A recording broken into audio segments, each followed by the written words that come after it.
Tomorrowland historically has always tried to throw stuff at the wall and see what sticks. For every mainstay like Space Mountain or the Speedway, there's a mission to Mars or If You Had Wings. So it should come as no surprise that today the show building we'll cover has housed 5 different attractions. We'll try to find the connection between American history, flying carpets, science, and comedy. Welcome back to another Disney Versus. Most of us know about Monsters Inc. Laugh Floor, but very few know about the Timekeeper. And even I didn't remember America the Beautiful or American Journeys. We'll try to spend at least a little time on each attraction and see which one comes out a winner. So sit back and relax as we cover our first attraction, America the Beautiful.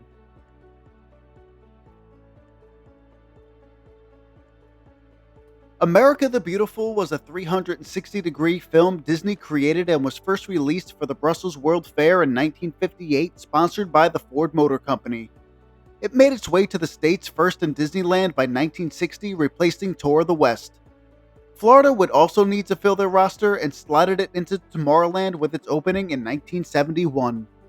It would only last just under 3 years for the film to be modified for the bicentennial. It would reopen in 1975, but during the closure, a brand new film was being worked on. America the Beautiful would only last until 1979 and would be replaced by the movie that was created while the doors were originally closed.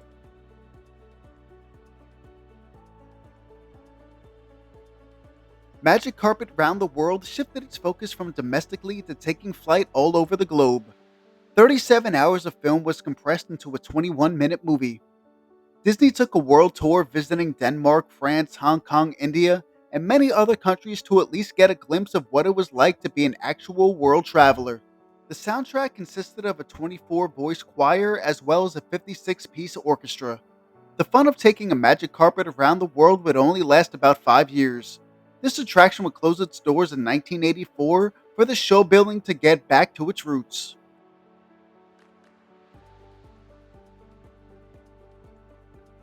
September 15th, 1984.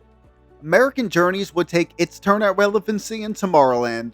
The country had changed a lot in the 20 plus years following America the Beautiful's filming, so the movie tried to add more diversity to evolve with the times. American Journeys would only last about a decade. On January 9th of 1994, this attraction's run would come to an end.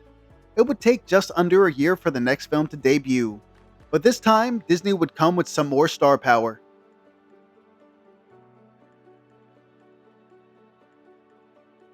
From Horizons to 20,000 Leagues Under the Sea, Jules Verne has been the inspiration for many Disney attractions. The Timekeeper would be the next to fall into that category, and there was only one person Disney had in mind to play their new frontman. Off the heels of the 1992 smash hit Aladdin, the role for the Timekeeper would be none other than the voice of the genie himself, Robin Williams. The Timekeeper would have a sidekick Nine-Eye, voiced by Rhea Perlman, who would be sent on adventures through time to interact with historical figures. Her first trip would be to the Jurassic Age, where she would narrowly escape a hungry Allosaurus. The Timekeeper means to send Nine-Eye to 1450 to see Gutenberg's printing press, but TK sends Nine-Eye mistakenly to Scotland in 1503, where she's attacked by a Scottish warrior. Finally, with all the bugs worked out, Nine-Eye is sent straight to Da Vinci's workshop. Here we see the painting of the Mona Lisa and models of flying machines. The meeting with Leonardo is cut short and Nine-Eye is sent to 1763 France. We find a young Mozart playing for King Henry XV. The crowd notices Nine-Eye and start chasing her through the halls. The Timekeeper is able to send her to the 1878 French World Fair. The time machine is stuck in fast forward and we're able to see the Paris skyline along with the building of the Eiffel Tower. Nine-Eye then witnesses a meeting between H.G. Wells and the grand old man himself, Jules Verne. The two are arguing about their views of the future. As Wells walks off, Verne notices Nine-Eye hiding in the background. Seeing Jules grab Nine-Eye, the Timekeeper tries to bring her back. Unfortunately, Jules Verne is brought back with her. They try to convince the author to go back to his own time, but he refuses. He sees this as his opportunity to see the future. They agree on a 10-minute trip through time. They take Verne through the streets of Paris. He marvels at cars so much that he almost causes an accident. The Timekeeper then sends the duo to the bottom of the ocean as a callback to Verne's novel 20,000 Leagues Under the Sea. When they're done exploring the depths, they take a helicopter ride over various European countrysides, eventually even seeing the New York skyline. Time runs out for Jules Verne as he's sent back to his own time.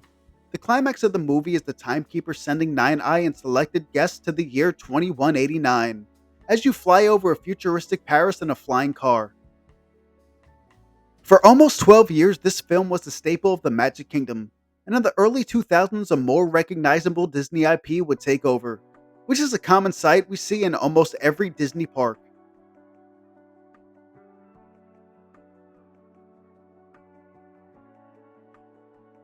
April 7th, 2007.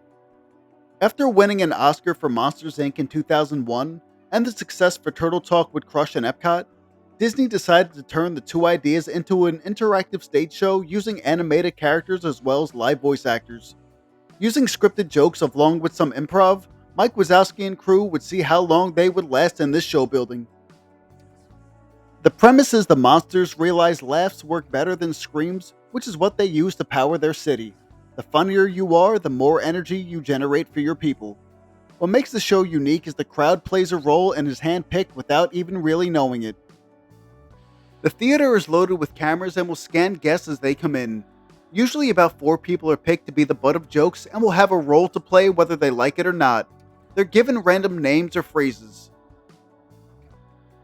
Some such names as person treating everyone to churros, person who doesn't know where they are, or the person who gets picked on the most, that guy.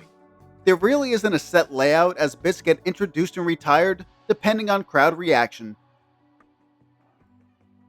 Even the recurring characters have different names or bits depending on which actor is voicing them that day. Buddy Boyle the Mind Reader could also be Bezos from Russia or Betty Boyle.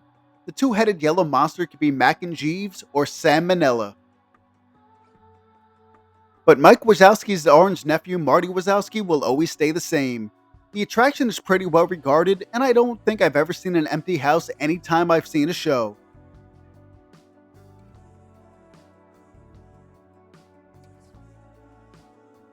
So as I stated earlier, I didn't even know America the Beautiful, Magic Carpet Round the World, or American Journeys even existed before I started research for this video. They all seem interesting in their own right, but shows like this aren't really my thing when I'm in the parks. As for the Timekeeper, I think I only went on it once when I was really young. I can't say I remember much if anything from this film, but I do remember hearing the voice of Robin Williams in a Disney attraction. To be anticlimactic, Monsters Inc. Laugh Floor is the winner. The jokes are harmless but funny. And I do have some bias as me and my cousin both had parts in the show while in the audience back in 2018. If anyone has been on the earlier movies, please let me know your feelings in the comments. But I hope you enjoyed this episode of Disney Versus and look forward to seeing you on another upload. So until next time, drop a like if you enjoyed this, subscribe if I earned it, and thank you for watching.